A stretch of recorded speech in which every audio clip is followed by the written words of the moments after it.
What is real? Welcome to Watch Mojo, and today we're counting down our picks for the top 20 craziest examples of the Mandela effect. For this list, we're looking into the strangest instances of collective false memories, otherwise known as the Mandela effect. And no, this list isn't one itself. We did do a version of this already. We're just adding more entries. It's time to bring her in, George! Number 20. It's a beautiful day in the neighborhood. Your childhood might not look the same after this. As we all know good and well, Mr. Rogers' Neighborhood always began with its titular host singing its theme song. It's a beautiful day in this neighborhood, a beautiful day for a neighbor. This much is true, but that well-known opening line, "It's a beautiful day in the neighborhood," not so much. Although it doesn't scan quite as well, it's actually a beautiful day in this neighborhood. But how did we all miss this when we've heard the song so many times in our youth? It's one hell of a day in my neighborhood. A hell of a day for a neighbor. It could be worse, we suppose. It's not like he was wearing leather jackets instead of cardigan sweaters this whole time. Number 19. Fruit of the Loom's logo. Fruit of the Loom is a clothing company renowned the world over. Its logo is similarly famous, showing fruit spilling out of a cornucopia. Or at least that's what many of us remember it as being. In fact, the logo doesn't contain a cornucopia at all. Okay, so maybe an old logo has it, right? Nope! Versions of the logo dating back over 100 years lack the cornucopia too. So why do so many people associate a cornucopia with Fruit of the Loom? Even parodies and references to the Fruit of the Loom logo contain cornucopias, but not the genuine article. Number 18. The Monopoly Man's Monocle. The board game Monopoly features a memorable mascot named Rich Uncle Pennybags, also known as the Monopoly Man or Mr. Monopoly. He's famous for his suit, top hat, and large mustache. However, people are divided on whether or not he wears a monocle. Reality seems to favor that he doesn't, but our memories of this childhood game can't be false, right? Ace Ventura, pet detective. And you must be the Monopoly guy. Heck, even Ace Ventura made the mistake, and he seems like he's got a good head on his shoulders. Could it be as simple as conflating the Monopoly Man with other rich fat cat mascots like Mr. Peanut? Or has someone bought up all our memories? Number 17. Sex in the City. This much-loved HBO show and subsequent movies follow a group of 4 women and their love lives in New York City. I didn't feel a thing. It was like, hey babe, gotta go, catch you later, and I completely forgot about him after that. But are you sure that isn't just because he didn't call you? However, strangely, there is some disagreement on what its title is. Although some would swear up and down it's called Sex in the City, its title is actually Sex and the City. Now, the easy explanation is that people tend to slur the word "and" a lot, so that Sex and the City becomes Sex in the City. Really? However, there also seems to be plenty of merch and newspaper headlines bearing the word "in" instead of "and", so what gives? Did reality go out for too many drinks with the girls? Number 16. Lucy has some splainin' to do. I Love Lucy is a classic sitcom and among the most influential TV shows of all time. It's Ricky. Hi, Ricky. Hi, Rick. What's going on here? Why'd you slam the door in their face? Lucy's husband on the show, Ricky Ricardo, played by real-life husband Desi Arnaz, had a particularly memorable catchphrase. "Lucy, you've got some splainin' to do." Or did he? Lucy, you got some splaining to do. While Ricky frequently said the word "splain" in various contexts, he never says this exact quote, despite the supposed line being cited all over pop culture. Lucy, you got some splaining to do. It could just be a summation of Ricky's frustration with Lucy's antics distilled into a catchphrase that never was. Number 15. Oscar Mayer versus Oscar Mayer. An American meat company, Oscar Mayer has remained a fixture of pop culture thanks to its recognizable logo, famous Wienermobile, and several catchy jingles. But its name is a source of some consternation, as a lot of people remember Mayer being spelled with an E instead of an A. Oh, I wish I were an Oscar Mayer wiener. That is what I truly like to be. Old news clippings can even be seen spelling it M-E-Y-E-R. So is it just a case of the alternate spelling being more common, leading to misspellings? My baloney has a first name. It's O-S-C-A-R. My baloney has a second name. It's M-A-Y-E-R. You'd think with one of its jingles having lyrics literally spelling out the company's name, though, it would be impossible to get it wrong. But there are those who swear the lyrics have changed since they were younger. Number 14. Mirror, Mirror on the Wall. In this seminal Disney animated film, the villainously vain queen famously possesses a magic mirror.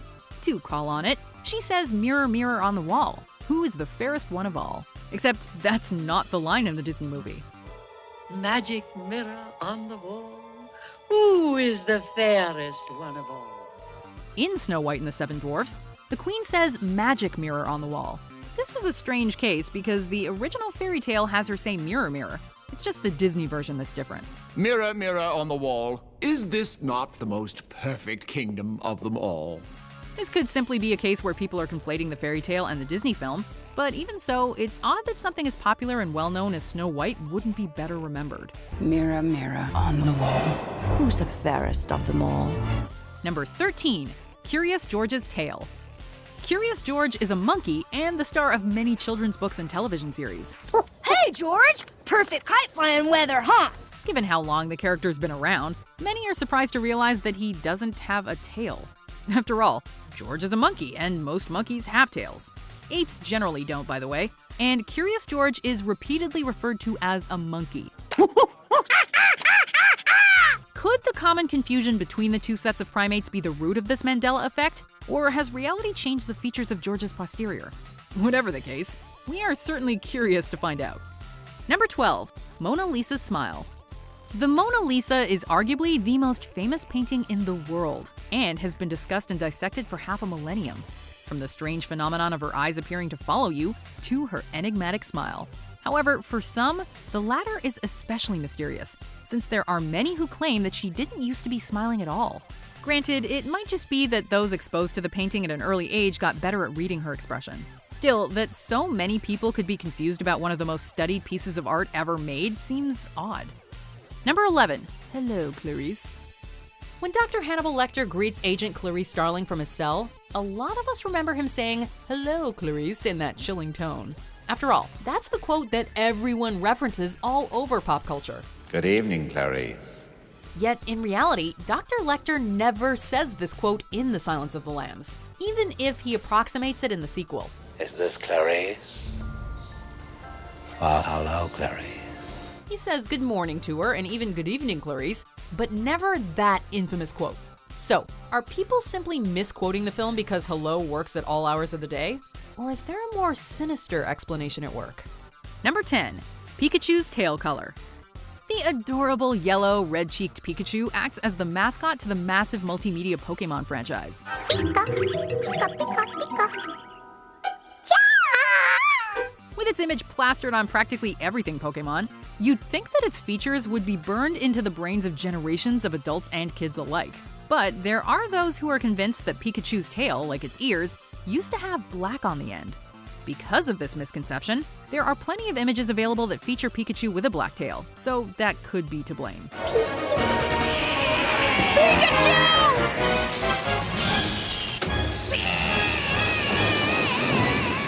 Or maybe people are remembering something they were into as kids and are surprised when they revisit it as adults. Number 9, Looney Tunes. We're getting to some deep cuts now.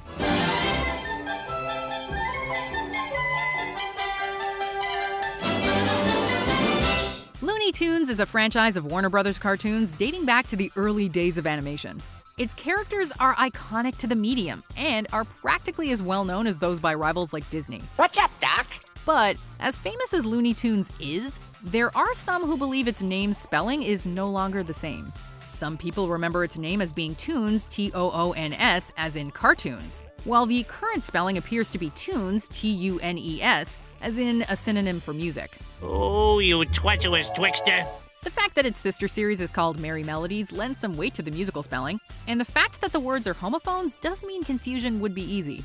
Still, stranger things, right? Number 8, Tinkerbell writing the Disney logo. Walt Disney's Disneyland. When you wish upon a star. Considering how big Disney is, they sure have a lot of us misremembering their properties. During a lot of Disney animated features, the introduction usually features the Disney logo, with its iconic castle and the name in distinctive loopy handwriting. However, many fans seem to recall the character Tinkerbell from Peter Pan appearing in these intros. No. No. Although Tinkerbell has appeared in several variants of this sequence, a lot of us remember her using her wand to write out the word Disney before dotting the I with sparks. Despite many similar versions, none of them quite get it the way it's described. Yeah, okay, I'll push the thing. Chalk this one up to magic? Number 7. Play it again, Sam. As one of the titans of cinema, Casablanca has a host of memorable lines from He's looking at you, kid. to But what about us? We'll always have Paris. Yet one of its most quoted is never actually spoken in the movie. The line, "Play it again, Sam," a directive to the piano player to play as time goes by, is often associated with Humphrey Bogart's character Rick, yet he never says the words. Play it. Yes, boss. A few lines come close, but the exact phrase is not in the movie. It could be that in the pre-home video days, people just misremember the line. But still, you'd think a film buff like Woody Allen would know it, and he named a movie after a misquote. Number 6. Beam me up, Scotty. This line is as synonymous with Star Trek as Live Long and Prosper. It's just a little weird that no one in the show or films ever actually says it. Scotty, beam me up. Most often attributed to Captain Kirk, this exact phrase is not spoken by anyone in the franchise. Although, in fairness, similar wordings like "The voyage home, Scotty, beam me up" were used from time to time. Well, beam me up, Slappy. That's Scotty, sir. Geek test. Busted. But why does this misattribution have the omnipresence of Q? Do people just like the sound of it? Did someone tamper with our timeline? Or did a transporter accident send some of us into a mirror universe? Number 5. Nelson Mandela's death. This is the memory that gives the Mandela effect its name. South African President Nelson Mandela spent 27 years in prison before being released in 1990. Or was he? A great number of people seem to remember Mandela dying in prison, and reading about this fact in textbooks or seeing it on the news. Even Mandela's actual death in 2013 from a respiratory infection did little to quell the uneasy feeling in people's minds that something about the world or their minds had been altered. Number 4. Life is like a box of chocolates. While sitting on a park bench and offering candy to strangers, Forrest Gump famously says that his mama always felt, quote, "life was like a box of chocolates." It's an iconic phrase, but one we're likely all guilty of misremembering. Life is a box of chocolates, Forrest. You never know what you're gonna get. In fact, his mama, and thus our simple hero, said that, quote, "life is a box of chocolates." It's perfectly plausible that people have merely altered the quote to be more general, and thus give it more currency, but it's still strange that we all get the most memorable line in the movie wrong. Life is like a box of chocolates. Mama doesn't say the quote like that in flashbacks. Number 3. Luke, I am your father. The immortal line is more mortal than you think. He told me you killed him. No, I am your father. Everyone who's ever heard of Star Wars knows this quote. Yet in the actual film, Darth Vader says to Luke, "No, I am your father." Countless pop culture references and legions of dedicated Star Wars fans still manage to somehow get this quote wrong. You killed my father. No, Buzz. I am your father. So what's the deal? Have we all just misquoted it because Luke provides more context? Or have some of us come to this reality from far, far away? Luke, I am your father. This isn't the only Star Wars example of the Mandela effect either. Just check out C-3PO's leg sometime. Number 2. Starring Sinbad, Shazam.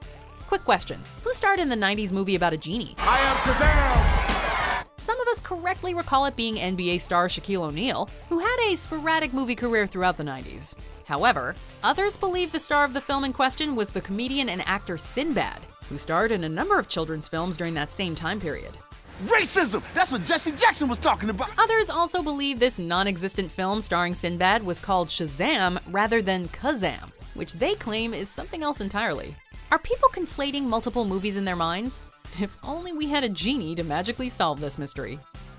Before we continue, be sure to subscribe to our channel and ring the bell to get notified about our latest videos. You have the option to be notified for occasional videos or all of them. If you're on your phone, make sure you go into your settings and switch on notifications. Number 1. The Berenstein Bears. You know that series of slightly saccharine children's books about a family of bears and the cartoons based off them? What were they called? The Berenstein Bears are remembered by many as part of their childhoods. However, they aren't the Berenstein Bears at all. They're the Berenstain Bears. The Berenstain Bears. The Berenstain Bears. The easy explanation is that names that end in Steen are far more common than those that end in Stain. And a lot of us were exposed to the stories as kids and misread or misheard the titles multiple times. Yeah. While some of us can shake it off, for others, this is a stain on reality. Do you agree with our picks? Check out this other recent clip from WatchMojo, and be sure to subscribe and ring the bell to be notified about our latest videos.